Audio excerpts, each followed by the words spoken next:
வணக்கம் மக்களே. நல்லா மொறுமொறுன்னு சத்தான ராகி கோதுமை பிஸ்கட் எப்படி செய்யலான்னு பார்க்கலாம் வாங்க. ஒரு கப்பில் 3/4 கப் நாட்டு சர்க்கரை எடுத்துக்கோங்க. அப்புறம் 2 ஏலக்காய், அதோட விதையை மட்டும் சேர்த்துட்டு அதை நல்லா பவுடராக அரைச்சிக்கோங்க. இப்போது பவுடராக அரைச்சி அந்த நாட்டு சர்க்கரையை சேர்த்துக்கோங்க. 1/2 கப் ராகி மாவு, 3/4 கப் கோதுமை மாவு, 1/4 டீஸ்பூன் உப்பு சேர்த்துக்கோங்க. இது எல்லாத்தையும் நல்லா மிக்ஸ் பண்ணிவிட்டு 1/2 கப் நெய் சேர்த்துக்கோங்க. நீங்கள் வெண்ணெயும் சேர்த்துக்கலாம், இல்லை ஆயிலும் சேர்த்துக்கலாம். இதை நல்லா சப்பாத்தி மாவு மாதிரி உருண்டையாக உருட்டிக்கோங்க. அந்த உருண்டையாக வர்றதுக்கு தேவையான அளவு கொஞ்சம் கொஞ்சமாக பால் சேர்த்துக்கோங்க. ரொம்ப எடுத்ததுமே நிறையா பால் ஊற்றிட்டிங்கன்னா கொலன்னு ஆகிடும். தேவையான அளவு ஊற்றி நல்லா உருண்டையாக வர்ற அளவுக்கு, அந்த பதம் வர்ற அளவுக்கு கொஞ்சம் கொஞ்சமாக பால் ஆட் பண்ணி பிசைஞ்சு வச்சுக்கோங்க. இப்போது பிஸ்கட் நம்ம ஷேப் பண்ணுறதுக்கு முன்னாடி ஒரு 15 மினிட்ஸ் ஃப்ரிட்ஜில் வச்சுக்கலாம். ஃப்ரீசர்லேயும் வச்சுக்கலாம், இல்லை ஃப்ரிட்ஜ்லேயும் வச்சுக்கலாம். இதுக்கு நடுவில் இப்போ நம்ம ஓடிஜியில் டைமர் செட் பண்ணிக்கலாம்.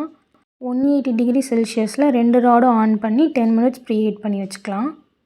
நீங்கள் இதை அடுப்பில் வைக்கிறீங்கன்னா குக்கரில் கீழே தூள் உப்பு பரப்பி விட்டுட்டு குக்கரில் விசில் போடாமல் 10 நிமிஷம் ப்ரீ ஹீட் பண்ணிக்கோங்க. 10 நிமிஷம் ஆயிடுச்சு. ஃப்ரிட்ஜிலேருந்து மாவு எடுத்தாச்சு. இப்போ அதை நம்ம ஷேப் பண்ணிக்கலாம். இதுக்காக நம்ம ஃப்ரிட்ஜில் வைக்கிறோன்னா அப்படின்னா தான் நமக்கு அதை ஷேப் பண்ணுறதுக்கு கரெக்டாக வரும், இல்லைன்னா வராது. இப்போ மாவை பட்டர் ஷீட்டுக்கு நடுவில் வச்சு சப்பாத்தி கட்டையை வச்சு நல்லா சமமாக நம்ம தேய்ச்சிக்கலாம்.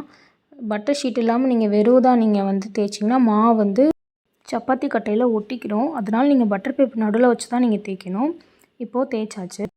முந்திரி டாப்பிங்ஸ் போடுறதுக்கு முந்திரியை உடைச்சி எடுத்துக்கலாம். இது ஆப்ஷனல் தான். இது வேணும்னா யூஸ் பண்ணிக்கலாம், இல்லைன்னா இந்த ப்ராசஸை நீங்கள் ஸ்கிப் பண்ணிக்கலாம்.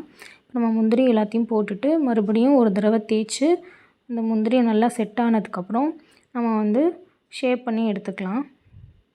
குக்கி கட்டர்லேயும் யூஸ் பண்ணலாம், இல்லைனா வீட்டில் இந்த மாதிரி ஏதாவது பொருள் இருந்துச்சுன்னா அதையும் நீங்கள் யூஸ் பண்ணி நீங்கள் ஷேப் பண்ணிக்கலாம் உங்களுக்கு தேவையான ஷேப்பில்.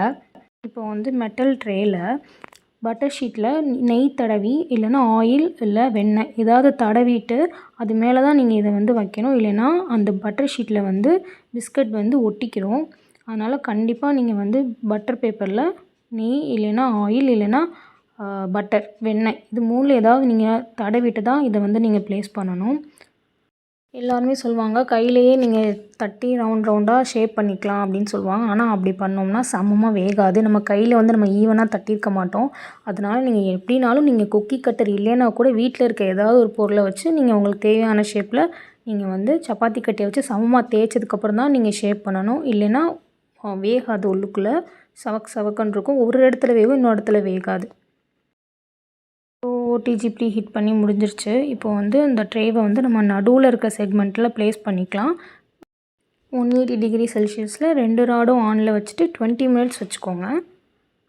குக்கரில் எப்படி பண்ணணுன்னா நம்ம ஆல்ரெடி உப்பு வச்சு அதை நம்ம ப்ரீ ஹீட் பண்ணியிருக்கோம்ல, அது மேலே நீங்கள் ஒரு ஸ்டாண்டோ இல்லை இட்லி பாத்திரம் இல்லைன்னா ஏதாவது தட்டு அதாவது வச்சு அது மேலே எண்ணெய் தடவி பிஸ்கெட்டை வச்சுட்டு 20 நிமிஷம் வச்சு எடுத்திங்கன்னா பிஸ்கெட் ரெடி ஆகிடும். இப்போ 20 மினிட்ஸ் முடிஞ்சிருச்சு.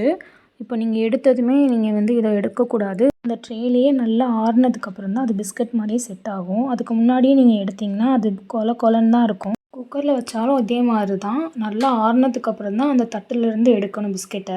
இதில் நம்ம பேக்கிங் சோடா, பேக்கிங் பவுடர் எந்த ஒரு ப்ரிசர்வேட்டிவும் நம்ம ஆட் பண்ணல. இருந்தாலும் டேஸ்ட் சூப்பராக இருக்கும்.